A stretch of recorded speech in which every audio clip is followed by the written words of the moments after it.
Fala galera, professora Tami aqui falando, certo?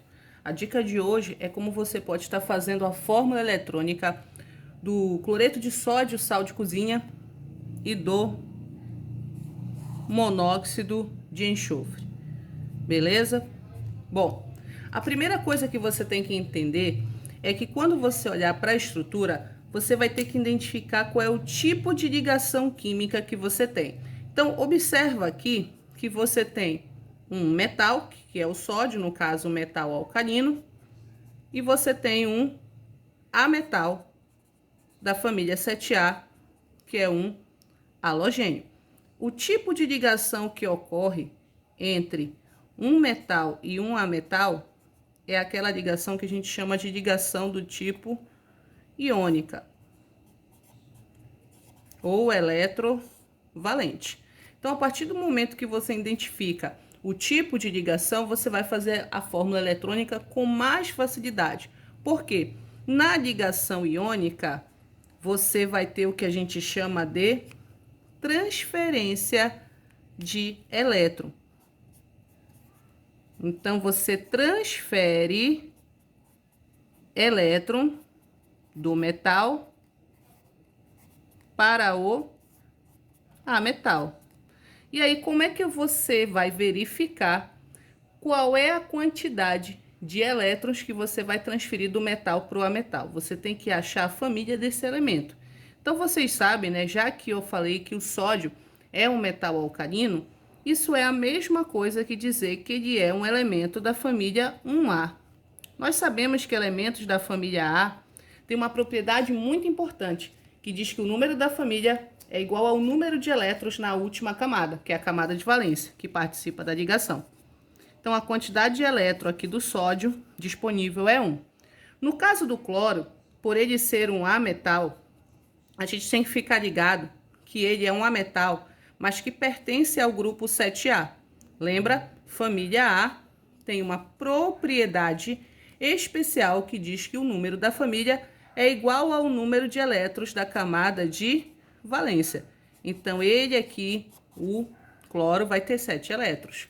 Ou seja, quando você pegar o sódio com seu elétron, para combinar com o cloro, com seus 7 elétrons, o sódio vai pegar e Tchotchke transfere o elétron para o cloro, ficando assim todo mundo estável, formando o tão conhecido cloreto de sódio, sal de cozinha. Então, esse cara aqui é o composto estável que a gente vai obter a partir da ligação entre eles. Então, eu tenho sal de cozinha. Ok? Beleza? Tami, e no caso agora do monóxido de enxofre? No caso do monóxido de enxofre, a mesma coisa você vai ter que fazer. Primeiramente, você vai identificar o tipo de ligação. Você vai pegar aqui, ó, que no caso o enxofre, ele é um ametal, certo? O oxigênio também é um ametal, ok? A partir do momento que você identifica que a ligação está acontecendo entre ametais, o que você tem que determinar?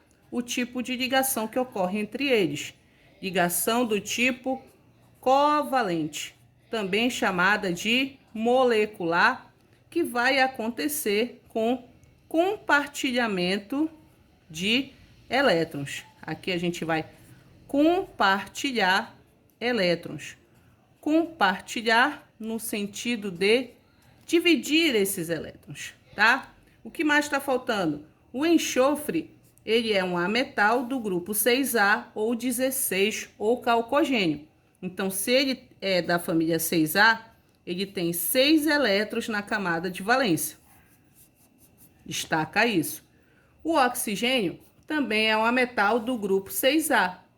Consequentemente, também vai ter 6 elétrons na camada de valência. Então, quando a gente for realizar a ligação entre o enxofre e o oxigênio, o enxofre vai ter seus 6 elétrons, ó. E o oxigênio vai ter seus 6 elétrons também. Só que para se estabilizar, ambos devem apresentar 8 elétrons.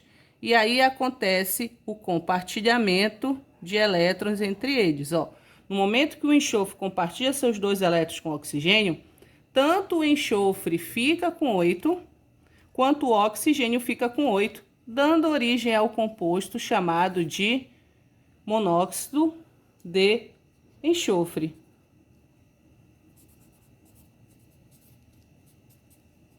Ok? Beleza?